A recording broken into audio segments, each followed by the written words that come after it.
Ci troviamo nell'ex convento San Francesco a Conegliano in compagnia del maestro Aurelio Canonici. Cosa pensa, maestro, di questa location scelta per il concerto?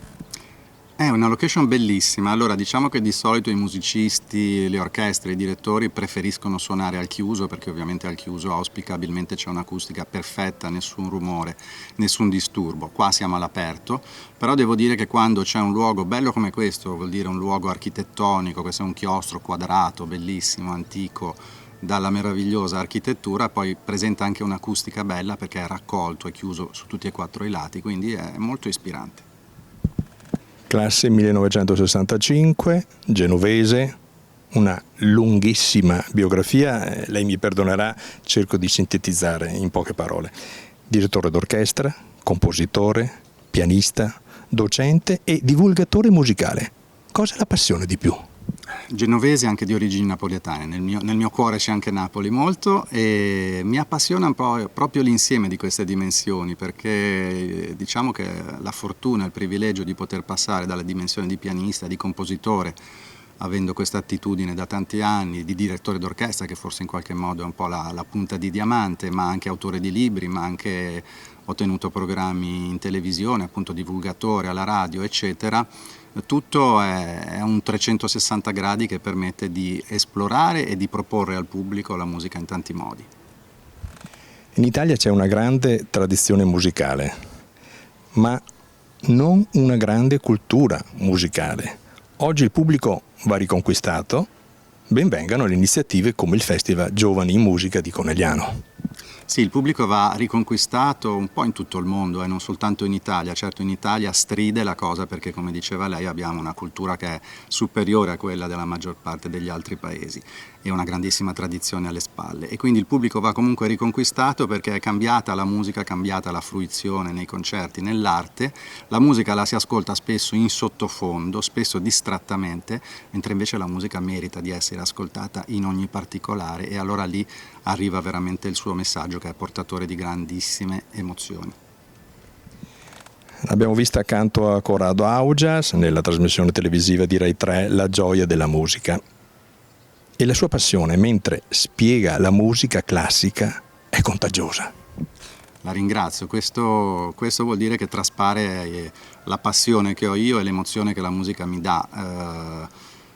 È proprio così, questa musica, questi grandi capolavori del passato sono veramente capaci di scuoterci, di emozionarci. Io lo vedo anche con i giovani orchestrali, anche questo è il bello di lavorare con i giovani, che quando poi si entra in un capolavoro, si entra metaforicamente all'interno del fiume dei suoni di questi capolavori, questi sono capaci di sprigionare veramente un'emozione profondissima.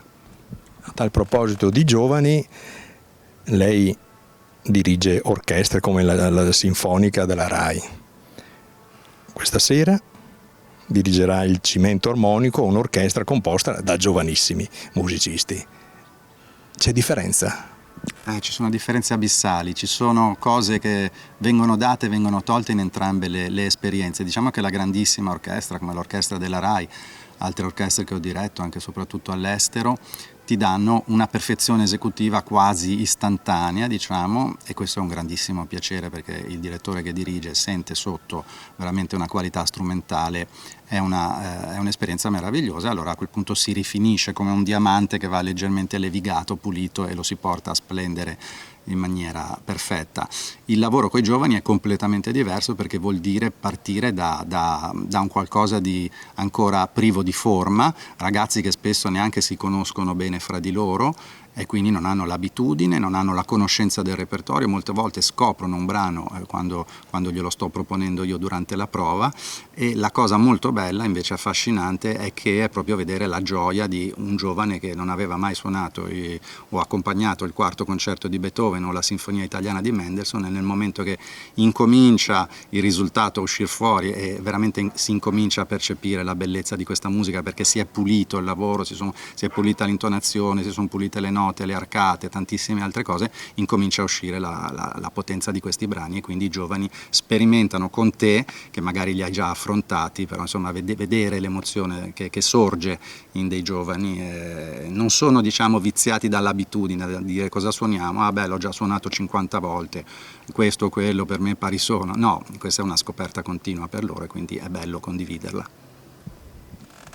Il programma della serata propone musiche di Mozart, Beethoven e Mendelssohn, 3 compositori differenti tra loro.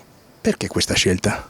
Beh, sono differenti, ma sono, insomma, Mozart e Beethoven per molti anni sono stati anche contemporanei, anche Mendelssohn comunque è un compositore diciamo abbastanza vicino tra quando è nato ancora quando appunto Beethoven componeva. La bellezza di questo programma, per il motivo per il quale l'ho scelta, è che l'ouverture di Mozart, in questo caso Ratto dal Serraglio, è un'ouverture che si ispira al mondo turco, quindi ha tante piccole percussioni, piatti, triangolo, gran cassa, eccetera, è molto esotica, potremmo dire in qualche modo, è deliziosa e poi molto breve, quindi è una piccola perla.